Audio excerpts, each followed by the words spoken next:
ugaas Maxamuud ugaas Axmed ugaas Maxamed oo soo gaaray gobolka Mudug ayaa diyaaradiisii waxay ka soo dhigatay garoonka diyaaradaha ee Cabdullah Yuusuf Airport waxaana halka ku soo dhaweeyay dadweyne aad u tiro badan annagoo ah beesha Tanade oo ka kooban Galdogob iyo magaalada Gaalkacyo waxaan hadda qoraxda u taagnayn muddo saacada ah soo dhaweyntii ugaas Maxamuud ugaas Axmed ugaas Maxamed raalli Allah ka noqday waan qoraxda u taagnayn soo dhawow ugaas waxa qoraxdaan ku taagnay soo dhaweynteeda baahidaadaan u taagnayn soo dhaweynta Gaalkacyo dabadeed ayaan u soo gudubnay dhinaca degmada Galdogob halkaas oo iyadana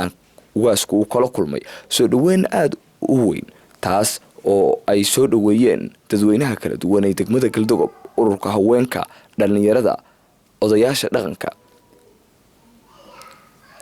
adayda oo aad u kululayd iyo dadka oo aad u tiro badnaa ayaa ugaasku marka uu gacan qaaday dabadeed ugaas Maxamuud ugaas Axmed ugaas Maxamed oo ah boqorkii Tanade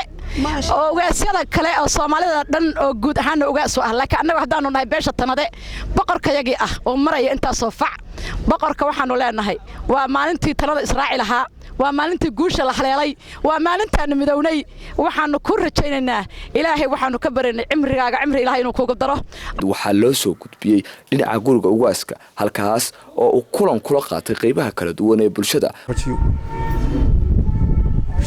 shuushka meesha aan isugu nimaadnaa khayr Allah ka dhigo wixii aan isugu nimaadno ilaahay abshir ha nooga dhigo maanta anagu ugaas Maxamuud ugaas Axmed ugaas Maxamed baanu soo dhaweynay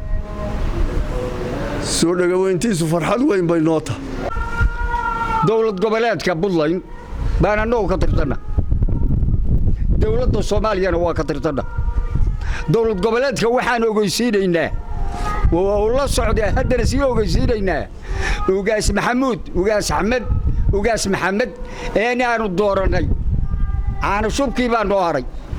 waana uu ka qayb gal doonaa hadii Ilaahay idmo waxaan codsanaynaa madaxweynaha sida kalsoonida aan asaga ugu qabno asna kalsooni weyn uu la yimaada waxaan ishaaraynaa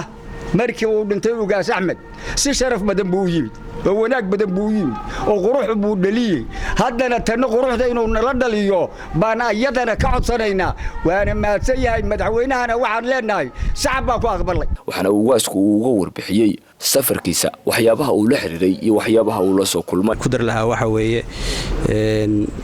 dawladii aduun rag kamid ah waa isaragnay waana ka hadalnay waxyaalaha ku saabsan deegaankan ama beeshan waxay leedahay yani balqaad badan iyo ifaal badan bay noo muujiyeen laakiin hawshu badankeenu waxa weeye annaka dhankeena ku xiranta annaka beeshan iyada laga rabaa inay waxeeda iyadu ay raadsato hadda waad shir baa halkan lagu ilaamiyay sheegaysa shirkaas waxa la rabaa in laga soo saaro qodobadii Iman Maxamed Gaani Puntland TV